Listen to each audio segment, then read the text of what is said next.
Climbing is about being relaxed, having fun, being outside, being free from modern society.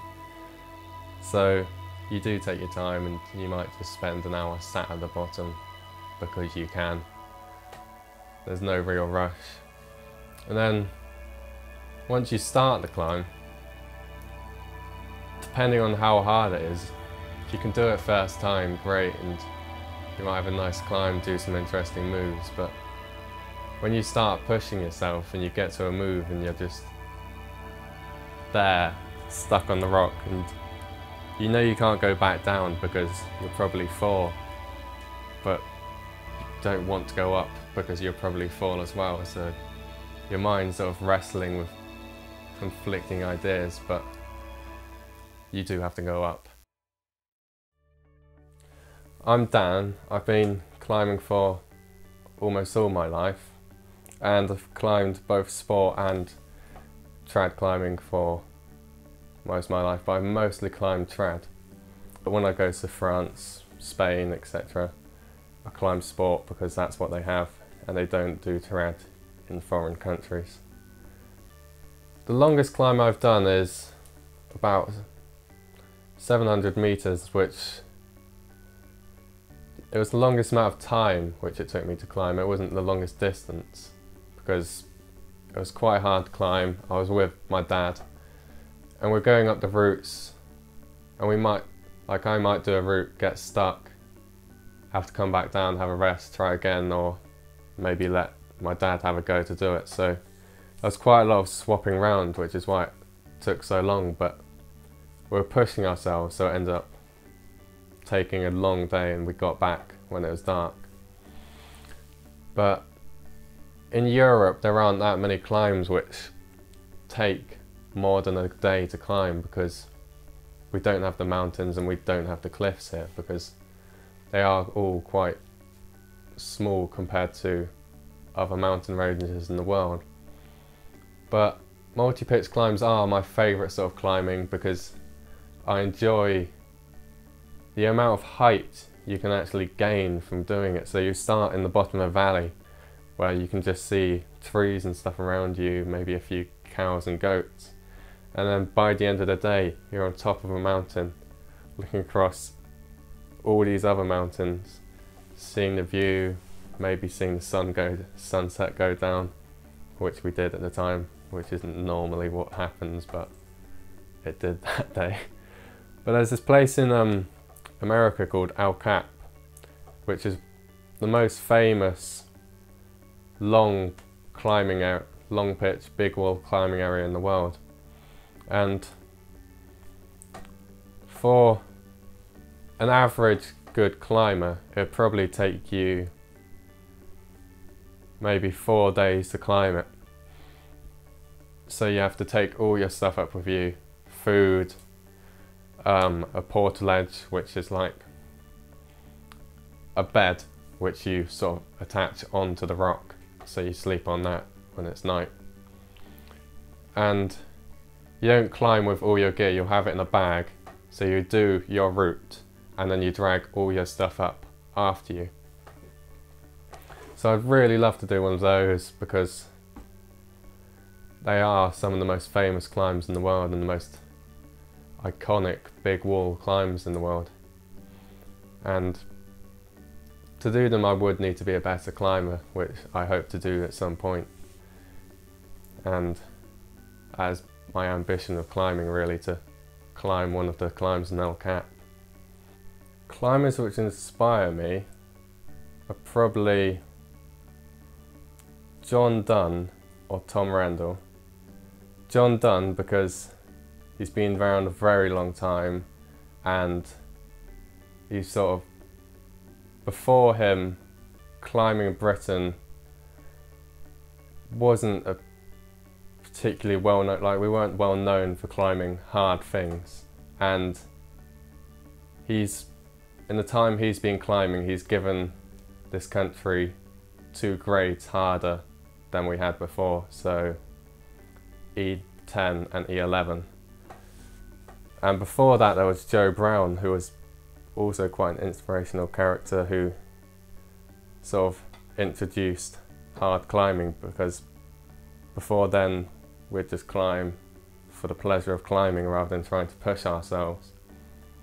And then with Tom Randall, he's quite a new figure on the climbing scene, but he doesn't want to climb like other people. He'll find interesting things which you don't think you can climb, like cracks which are almost as wide as your body with no holds on them. So you sort of like have to wedge yourself in with your elbows and your arms, which people say it's not a very good way of climbing, but if he's the only one that can do it, then it's pretty good, really.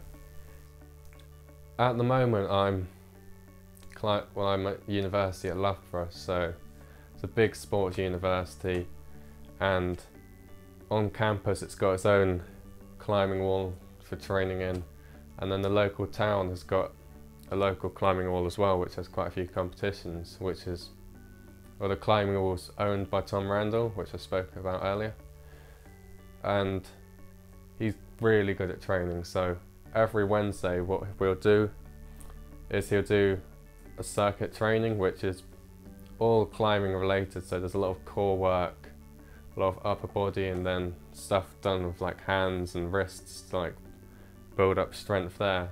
So we'll do solid circuits for maybe an hour, and then we'll move on to doing sort of boulder power climbing, like using powerful moves that use a lot of muscle rather than technique, because a lot of the climbers there, we already know the technique, we just don't have sort of the power to pull off the hard moves.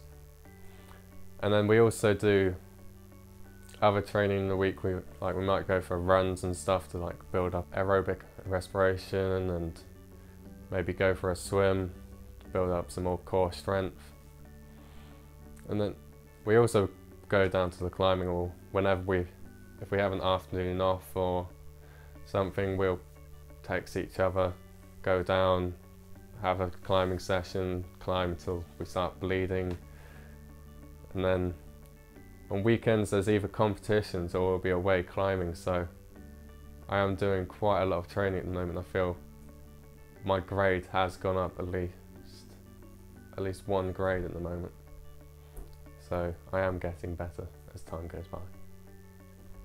Beginner climbers do deserve to do classic climbs and see what they're like and experience what a true climb is like. But for example, with the free sciences at Stanage, they're pretty well-known routes around the country, and they're also quite renowned for instructors putting top ropes up with people that just go along with trainers.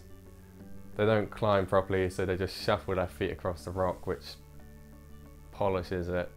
So then when there are climbers which want to climb classic routes or introduce their kids who are climbing properly onto classic routes, it's not as good as it used to be, because it's like climbing on glass or ice. Falling happens when you're trying to push yourself. Usually when you're climbing inside, you use it as the equivalent of a gym for most people. So you probably fall quite a lot, but those aren't very big falls because it's sport climbing. So there's bolts in the rock and you just sort of clip your rope in. But with trad climbing, if you are pushing yourself and you do fall, the gear that you put into the rock isn't necessarily as good as it should be or could be. So there is a chance that it will fall out, and also with trad climbing you can't necessarily put gear where you want it. So you might have a massive gap between 2 bits of gear. So falling, the worst fall I've had personally was a few years ago, or 3 years ago now, where I was doing a climb probably harder than I should have been doing at the time, trying to push myself, and there was one move at the top of the climb so I didn't bother putting any gear in for a while because I thought I'll just get on top and everything will be fine. So I was going for the top, and then my hands didn't quite get the handhold I wanted, my feet just came away from the rock, then I fell. And at that moment of time, everything just sort of slows down, and you're just like, the world almost stops as you're falling. And you fall down, and then you see the bit of gear, and you're looking at it thinking, that better hold. And then it came out. And you're like, thinking, next bit will hold, go past it, it pops out. But I mean, as if I was falling, bits of gear that did pop out did slow me down quite a lot. But then I did still deck out, which is hitting the floor. And when I did that, I ended up cracking 2 of my vertebrae. So that's the worst fall I've had, but falls can get quite bad in climbing because there are quite a few people each year which do end up dying from falling. Typical day climbing, you'd wake up quite late in the morning, check out the weather, you flick through the guidebook until you find something you want, and then you spend far too long climbing up to the cliff or walking down to the cliff. And you spend, well, putting on gear does take quite a long time, so you might spend anything from 15 minutes to half an hour depending on how relaxed you are. Climbing is about being relaxed, having fun, being outside, being free from modern society. So you do take your time, and you might just spend an hour sat at the bottom because you can. There's no real rush. And then once you start the climb,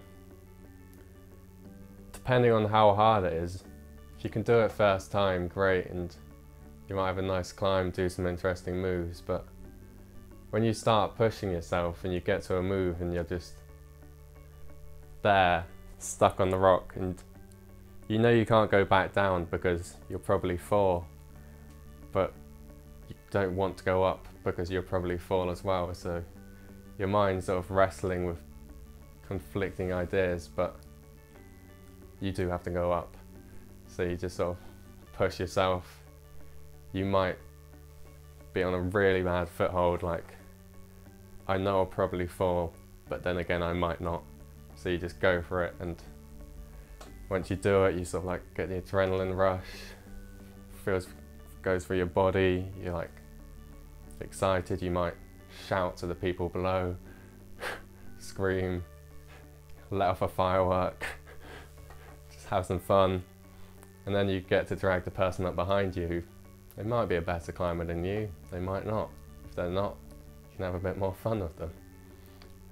So, and then once you get to the top, you get to see the view, which is one of the best things about climbing. You're on top of a mountain, you can see everything around you. A lot of the time you can't see any towns because they're in the middle of nowhere most of the time. You just feel like you're free from society, you're free from having to do anything, and sort of no one can touch you in a way.